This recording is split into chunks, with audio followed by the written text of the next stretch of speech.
Boa noite a todos. Muito bom estar aqui de novo com vocês. E no mês de outubro, mês dedicado, né, ao idoso, né, onde a gente tem que falar e pensar bastante nos nossos idosos, né. Nós então trouxemos aqui hoje, que bom que o nosso irmão aceitou o convite, o nosso irmão Carlos Eduardo Acioli Durgante, né, aceitou o nosso convite para estar aqui conosco e vai nos trazer algumas reflexões sobre o tema, né, do idoso. Mas antes disso, vamos fazer a nossa prece habitual, harmonizando o nosso ambiente, né, onde nós estamos, os nossos familiares, e vamos então agradecer ao bom Deus, a Jesus, o nosso mestre, e a espiritualidade amiga que está sempre conosco em todas as atividades, nos ajudando, preparando o ambiente para receber a todos que chegam, né? Que a espiritualidade possa estar ali intuindo também o nosso irmão, o Carlos Eduardo, que vem nos trazer algumas reflexões nesta noite. E contando sempre com o amparo desses amigos do alto, que pedimos então a permissão para darmos por iniciada então mais uma atividade de exposições doutrinárias na noite de hoje. Muito obrigada e que assim seja. Como eu falei antes então, o nosso convidado hoje para falar sobre os idosos, né, algumas situações relacionadas aos idosos, nós convidamos, né, o GEAC convidou o nosso irmão Carlos Eduardo Acioli Durgante, né, para fazer vou apresentar ele para vocês, para quem não conhece, ele já tem vários livros que tem como tema, né, os idosos.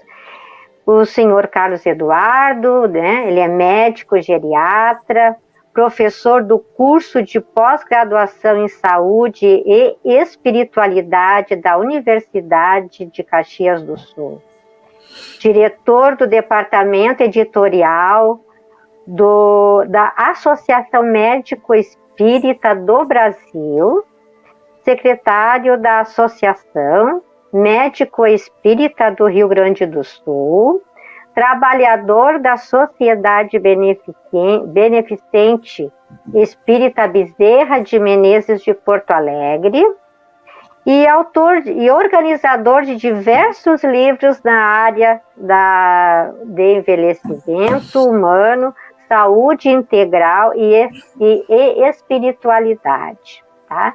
Então, ele vai nos trazer hoje algumas reflexões com o título, né, temos como tema hoje a saúde mental dos idosos em tempos de pandemia e as relações familiares, tá? Tenhamos todos, então, uma boa noite de exposição. E, doutor Carlos Eduardo, tudo, então, com o senhor, doutor Carlos. Boa noite, muito obrigado, dona Rosane. Muito obrigado, Rose, que me convidou para fazer essa live. Eu já tive aí na sociedade por 2 ou 3 vezes. Né? Muito agradável, agradeço demais esse convite. Um abraço, então, fraterno, né, a todos os membros do Grupo Espírita, né, Allan Kardec aí de Alvorada. Como vocês viram no início, nós estamos no mês do idoso, né? Foi determinado pela Organização Mundial de Saúde que em outubro se comemoram, né, todos os eventos que tem, as palestras, as lives, né, as mesas redondas, os debates em cima da questão do envelhecimento humano. Há muito tempo isso já acontece. Isso sucede o mês de setembro, que é o mês foi o mês do Setembro Amarelo, onde houve também uma reflexão sobre a questão do suicídio na velhice. Não sei se vocês sabem, o segundo pico mais elevado, ou seja, a segunda frequência maior que existe de casos de suicídio se dá na terceira idade, após 70 anos de idade. Primeiramente entre os jovens, dos 15 aos 24, 25, conforme as pesquisas. Depois são os idosos. Então já existe, muito antes da pandemia, já existia o quê? Um problema de saúde mental. Já existia sofrimento psíquico, já existiam casos, né, relativamente frequentes de idosos que chegavam no momento da vida e já não encontravam mais sentido para continuar vivendo. Né? Muitas vezes a causa disso se dava pelos rompimentos dos laços afetivos, que é a principal causa do suicídio, da né? E assim, o desânimo, a tristeza, o vazio que surge na vida de um idoso quando ele rompe suas relações afetivas com os filhos, os netos, por exemplo, com noras, genros. Isso nós sabemos como os conflitos familiares são os geradores de tantas problemáticas. Por isso que nós falamos agora em outubro sobre como está a saúde mental dos nossos idosos, especialmente nesses tempos de pandemia, que certamente se agravou, e essa relação com a família. Porque é no seio familiar, né, que passaram a acontecer mudanças durante a pandemia. Nós vimos vários cenários. Muitos que nos assistem conhecem casos, cenários, ou vivenciam nele. Situações em que os idosos que moravam na mesma família, né, dependendo da questão da transmissão da doença, lá no início, no princípio, quando começou lá em março do ano passado, os cuidados foram intensificados com os idosos. Né? Eles passaram a ser cuidados intensamente, separados, afastados do convívio de outros, porque se eles pegassem o vírus, né, a taxa de letalidade era muito alta. Então, cuidávamos com muito carinho desses nossos idosos. Em muitas famílias acabaram tomando algumas decisões, que eram, alguns tomaram a decisão de levar os seus idosos, de repente, para uma instituição asilar, outros modelos de família trouxeram esses idosos que estavam em instituições asilares, foram buscar os idosos na casa deles, que ainda tinham suas residências. Por quê? Porque o cuidador ou a cuidadora dessas pessoas idosas também, algumas das vezes, eram pessoas idosas também que cuidavam, ou profissionais da área da saúde que, por circularem em outros ambientes médicos, com riscos altos de contrair o vírus, poderiam passar para os seus idosos. Então, muitas mudanças intrafamiliares aconteceram. Aqueles que já moravam no mesmo lar, que não foram para outra instituição, não vieram das suas casas para a dos seus filhos, por exemplo, que já estavam ali, dependendo da situação, né, cada lar vivencia o envelhecimento dos seus, respeita e valoriza mais ou menos os seus idosos.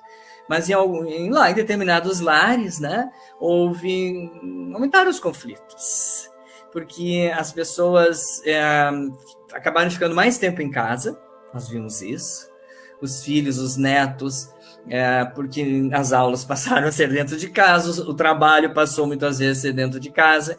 Então, isso poderia agregar, juntar e fortalecer a família, como poderia desuni-la, criar mais atritos. Um outro cenário que se viu nessa pandemia, que prejudicou também a saúde mental dos idosos, foi a questão da perda do poder aquisitivo de muitas pessoas. O desemprego de alguns filhos, netos, cunhados, sobrinhos, que muitas vezes eram, né, ajudados por este vô, por este pai, por esta mãe, passaram então a precisar de uma ajuda maior. Como é que isso foi lidado, né? Foi bem administrado ou não? Nos lares em que a administração desta condição da demissão, né, da diminuição do poder aquisitivo, da falta do dinheiro, muitas vezes foi mal administrado, levando aqui a conflitos de gerações. Antes da pandemia, amigos, nós brasileiros, lamentavelmente, éramos o país mais ansioso do mundo. Já tínhamos um alto índice de violência doméstica com relação ao idoso, não só a violência doméstica física da agressão, dos maus tratos, mas também a violência relacionada ao descaso, ao desamparo, ao esquecimento deles. Isso já existia, obviamente a gente ouve esses relatos. E com a pandemia, que se prolongou durante todo o ano passado, e nós estamos nos aproximando do final deste ano, e ela continua, felizmente, graças a Deus, né, com uma intensidade muito menor. Com o advento das vacinas, esses idosos aos poucos estão novamente se socializando. Estamos, neste momento, vivendo uma situação melhor. Mas passamos um período longo, né, em que o isolamento social, aquilo que foi determinado como uma regra inicial aos idosos, muitos locais em que esses nossos parentes, familiares, frequentavam, como, por exemplo, as casas espíritas, né, os grupos dentro das casas espíritas, outros grupos de amigos fora da sociedade, deixaram de acontecer presencialmente. E nem todos conseguiram, fizeram, né, essa migração imediata, como nós aqui acabamos fazendo, mais jovens, para as lives, para os encontros online. Nem todo mundo conseguiu se adaptar, porque os grupos sociais são extremamente importantes para a qualidade de vida no envelhecimento. Isso muitos estudos já demonstraram. E a melhora do padrão de vida, do bem-estar, da qualidade da saúde do idoso, tanto físico como mental, estava se dando, né, melhor naqueles grupos e naqueles idosos que saíam das suas casas e conviviam e se sentiam bem, trabalhando voluntariamente em várias instituições, especialmente também na nossa, né, espírita. E com o advento da pandemia, ficaram em casa. E esse isolamento, ele foi acarretando um aumento maior das doenças que já existiam nesse idoso, ou novas patologias que surgiram físicas, foi agravando a sensação de bem-estar, ou seja, havia mais recolhimento, menos interesse, desmotivação, uma percepção desses idosos em relação à sociedade, aos seus familiares, uma percepção de desamparo, de esquecimento, de não ser procurado, que lá no início, vocês lembram, deixa o pai, a mãe, o vô, a avó isolados. Mas o tempo foi passando, a incerteza foi aumentando, e o isolamento ainda se prolongando em muitos lares e muitos idosos, pelas circunstâncias da vida, né? Os seus filhos, muitas vezes, também são idosos, têm todas as suas atividades, os seus compromissos, têm os seus descendentes a cuidar, e acabaram, né, se desligando, se ausentando, se afastando da presença importante com o pai, a mãe, o vô, a avó. E mesmo que não presencialmente. Muitas das vezes nem sequer faziam lives ou faziam ligações para saber como estavam. Então, houve um agravamento, indiscutivelmente, da qualidade de vida, especialmente a da saúde mental dos nossos idosos. Porque além da pandemia do coronavírus, surgiu poucos e foi se vendo no mundo, isso não é só da pessoa idosa, mas só que nós estamos falando neles nesse período, houve uma expansão muito grande no mundo de casos de depressão, do aumento expressivo de pessoas que agravaram um quadro pré-existente de ansiedade ou que começaram a fazer episódios de síndrome do pânico, de ataques de ansiedade severos. Muita gente desenvolveu ou agravou transtornos alimentares, compulsões alimentares, tudo em decorrência da ansiedade, da insegurança, da incerteza do que seria, do medo imenso, catastrófico para alguns. Alguns sentiram um medo catastrófico do vírus. Alguns perceberam a pandemia do vírus como uma bomba atômica que foi disparada, uma usina nuclear que explodiu, e toda a região próxima tinha no ar, né, altas concentrações radioativas, e bastava tu chegar perto ou respirar, tu estava contaminado. Isso é um exemplo que eu trago e mostro para muitas pessoas, porque um grande número significativo, tanto jovens, adultos quanto idosos, ficaram com medo exagerado, achando que se fosse na janela e respirasse o ar, poderiam se contaminar. E isso acarretou no quê? No isolamento, na não socialização, as pessoas, em especiais os idosos, que ficaram muito reféns, né, da pandemia, assolados por um medo imenso, por uma ansiedade muito grande, eles pararam de ir ao médico. As receitas, se não for um atraso ou algum familiar não foi fazer esse papel, deixaram de tomar seus medicamentos, porque não foram renovar as receitas de medicamentos controlados, não foram fazer exames, enfim, pararam de procurar, como eu disse para vocês, para fazer exercícios físicos. E a ansiedade, dependendo de como cada um interpreta e reage diante da ameaça, né, acabou, por exemplo, ingerindo uma quantidade maior de alimentos, aumentou de peso, agravou seu diabetes, comeu comida com alto teor de sódio, piorou sua pressão arterial. Então, houve, sem dúvida alguma, amigos, um agravamento bem perceptível, né, no geral e no particular. No particular seriam os idosos, do agravamento do agravamento da condição pré-existente, que já não era muito boa, já não era muito favorável. A visão do envelhecimento que a maior parte das pessoas tem não é uma visão otimista, não é uma visão esperançosa, pelo menos dentro do que eu vejo há tantos anos que eu pratico a geriatria. Vejo que os pacientes, inúmeras vezes, eles atribuem, né, os seus problemas ao envelhecimento. Colocam lá dentro da caixinha velhice todas as mazelas da vida, como se ela fosse responsável por isso. Então, não se prepararam, tiveram tantas perdas, acumularam tantos sabores, tristezas, e não foram ao longo da vida tentando resolvê-las para melhor administrar. E muitos não tinham crença, não tinham fé alguma, né? Acabaram colocando na velhice toda a culpa e passaram a ter, e ainda estão vivenciando um tormento, um inferno.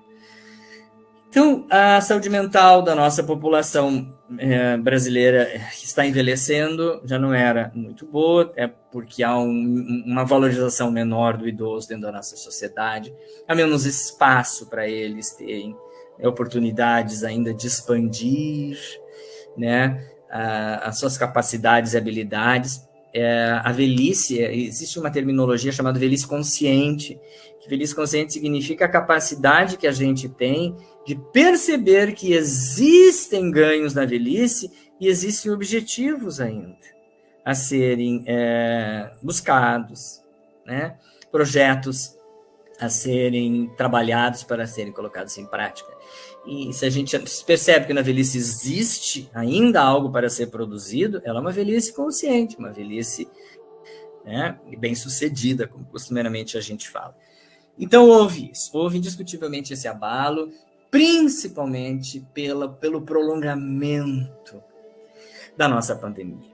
Eu acredito, né, como muitos de nós, que 2022 vai chegar como se nós abríssemos, enfim, as cortinas. Nós estamos no terceiro ato. O primeiro ato abriu a cortina e vimos, né, um panorama triste, de isolamento, né, de muito luto não vivenciado, muitas despedidas que não puderam acontecer da forma que aconteciam com a presença do cônjuge, da cônjuge, filho da filha. Nós vimos muitos casos disso. Nós vimos muita tristeza.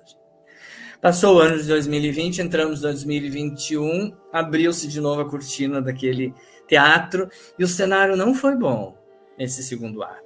Ainda não foi bom. Porque nós tivemos em março do ano passado o pior momento da pandemia, onde não existiam, especialmente no Rio Grande do Sul, não existiam leitos para ninguém mais, precisando em UTIs para nada. Passamos, superamos, e eu tenho certeza que esse terceiro ato que começa, já pode estar começando esse ano, mas vamos colocar assim em 2022, esse ato seria uma nova abertura dessas cortinas, e ali nós vamos encontrar o quê, amigos? Nós vamos encontrar primeiramente o retorno das nossas atividades, das nossas sociedades espíritas, de uma forma mais ativa, mais ampla.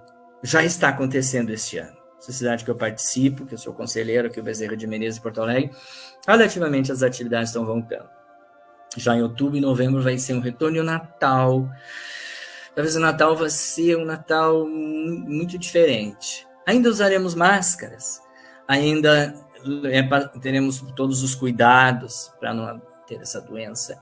Vamos recordar as perdas, né, que houve durante esses 2 anos. Vamos lamentar ainda, né, que muitos irmãos nossos ainda não se cuidam. Enfim, ainda acontecerá, mas 2022 vai nos trazer, além do retorno das casas espíritas, o retorno das atividades, muitas das quais que fazíamos dentro da casa.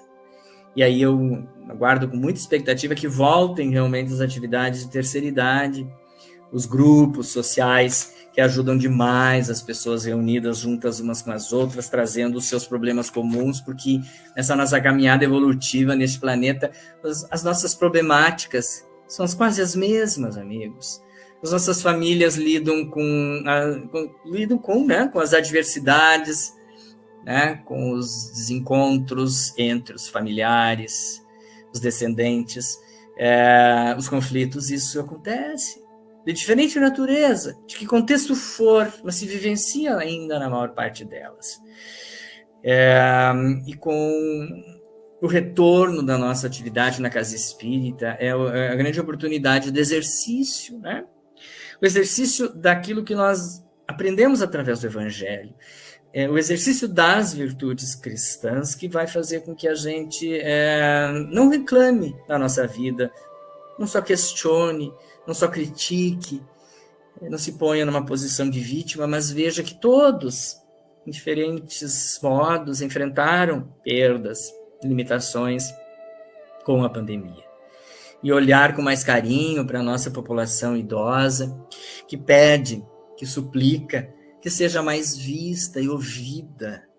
Quando a gente fala seja mais vista e ouvida, seja assim valorizada, seja amada, cuidada com amor, ser escutada com carinho, ter uma atenção especial com as necessidades daquele nosso idoso. Essas necessidades que a gente chama espirituais, sim, porque todos temos necessidades espirituais. Não adianta eu apenas suprir o que falta para o pai, para a mãe, aquela tia que me criou, a avó, apenas supri-la financeiramente, que não falte nada, seja na sua própria casa ou numa instituição asilar, seja o que for.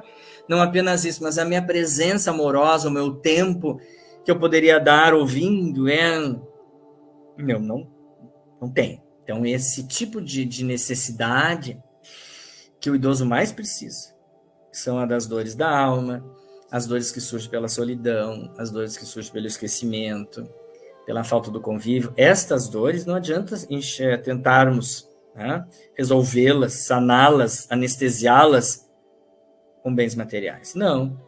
Nós acalmaremos, amorteceremos, ampararemos esses idosos com a nossa presença, o nosso carinho, com o nosso interesse, com a nossa atenção. Isso é de extrema importância.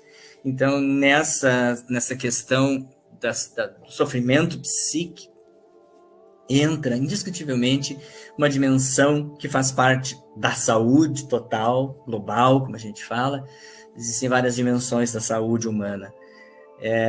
A espiritualidade do ser, a religiosidade dele, a fé que ele tem, é um componente muito importante na construção do bem-estar existencial. É aí que a espiritualidade age mais.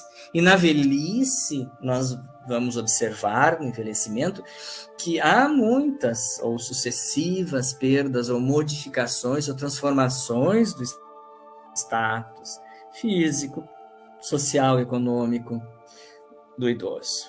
Mas o que não muda, e pelo contrário, ele se altera para melhor, ou se expande, é a dimensão do espírito. Essa dimensão que ao longo da nossa vida, com o passar dela, mais próximo do final do seu ciclo biológico, mais se expande.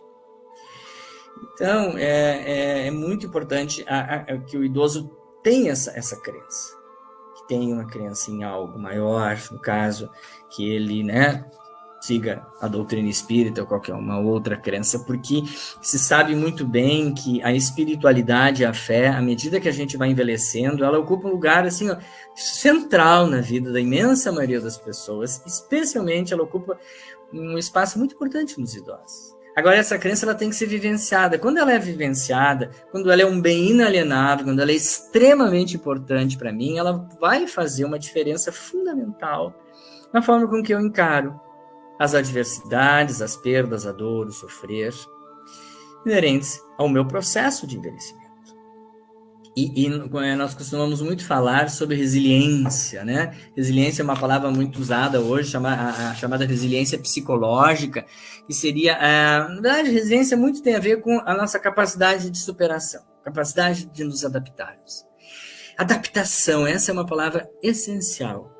O que faz com que certos idosos estejam saindo dessa pandemia bem? relativamente bem da sua saúde física e mental. O que faz que outros tantos não estejam saindo bem, ou tenham se agravado, ou não tenham reagido mais durante esse período longo que estamos vivendo. Então, a resiliência psicológica, ela consiste basicamente numa combinação de características, geralmente, da personalidade da pessoa, da sua capacidade de enfrentar bem as adversidades. Então, é como cada um funciona. Geralmente é assim que a gente diz, como cada um funciona de forma adaptativa diante de uma adversidade. Aí eu enviuvei, eu caí, quebrei o fêmur, fiquei doente, não caminho mais, eu tive problemas financeiros, me separei, perdi filho, perdi alguma coisa, tive Covid, fiquei com sequelas, sejam exemplos, muitos que aconteceram. Como é que eu estou funcionando diante disso? Como é que eu fui capaz, estou sendo capaz de me adaptar?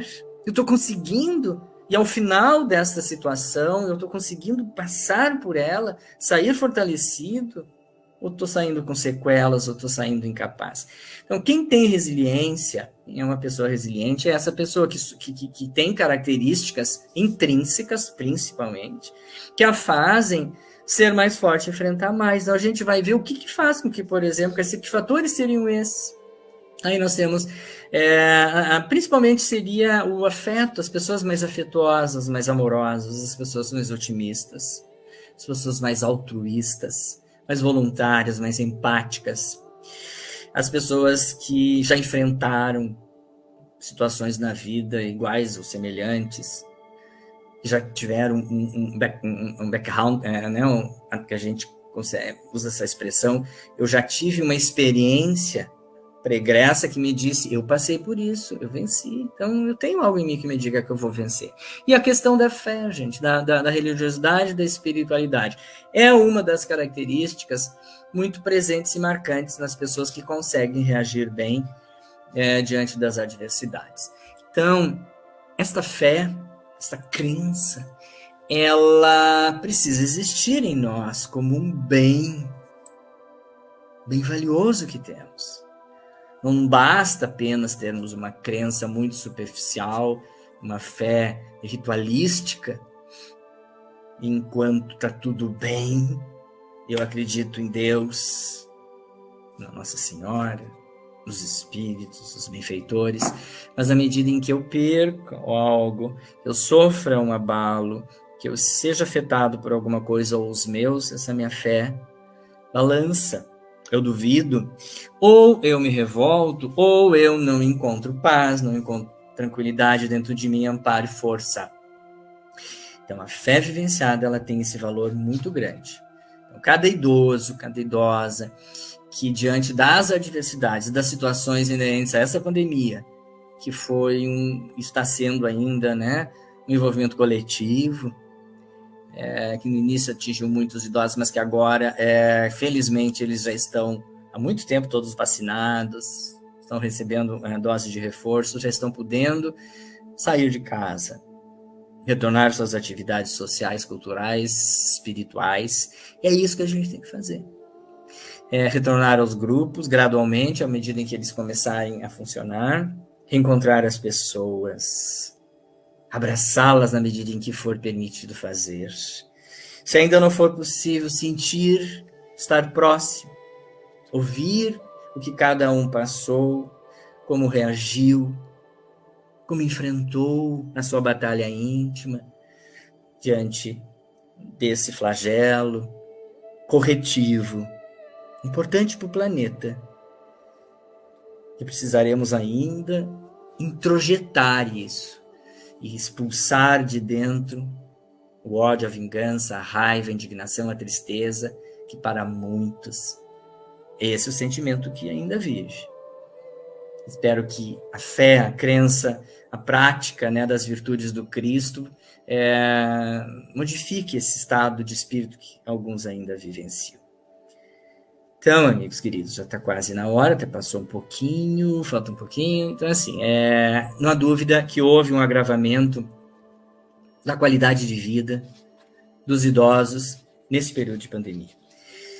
Mas o que me surpreendeu foi que saiu recentemente agora dados